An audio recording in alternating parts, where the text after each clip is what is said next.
চুলগুলো আপনারা দেখেন দর্শক, আপনি গেলেন আবেদন ইন্টারভিউ কেন নিতে আসছেন? আপনি শরীর টাচ করবেন না, এখানে দাঁড়ান। আপনার সাথে কোনো চুলগুলো আমি কেন ইন্টারভিউ নিতে আসছি?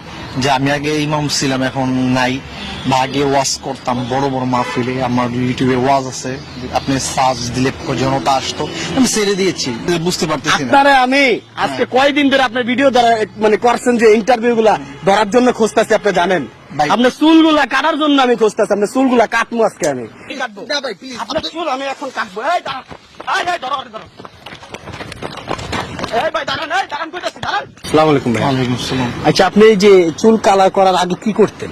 কি করতাম তখন? ওই ওয়াজ মাহফিল করতাম, তখন মাদ্রাসায় চাকরি করতাম, মুর্শিদে ছিলাম।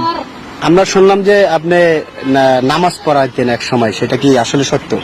সত্য, বাট ওটা তো ছেড়ে দিয়েছে, মোটামুটি অনেকদিন হয়েছে। কেন ছাড়তেন, আসলে কি কারণে ছাড়তেন? ছেড়ে দিয়েছে আসলে, ওইখানে অনেক কারণ আছে, তো এত কথা আপনাকে এই মুহূর্তে বলা যাবে না, নেক্সট টাইম কখনো সুযোগ হলে বলবো। নেক্সট টাইম এখানে আমাকে না বলার, আপনার বলবেন লোকে যে যারা ভিডিও দেখতেছে তাদেরকে, আমাকে না, আমার না, বলার ভিডিও আসলে- প্রয়োজন না। আমি বলি আপনাকে, যেহেতু আপনি এক সময় মানুষকে নামাজ পড়াইতেন, আপনার পিছনে অনেক মানুষ নামাজ পড়ছে, নামাজ মানুষ কেন পড়ে? কেন পড়ে? আল্লাহর ভয়ে পড়ে, আল্লাহকে পাওয়ার জন্য পড়ে। আল্লাহকে পাওয়ার জন্য পড়ে। কেউ নামাজ পড়ে না, কিন্তু নামাজ শুরু করে নিজে হেদায়েত টানার জন্য। আপনাকে আপনার পিছনে যারা নামাজ পড়ছে, আপনাকে পিছনে জামাতে নামাজ পড়ছে, তারা কি বিশ্বাস করে নামাজ পড়ছে? আপনি একজন আলেম, একজন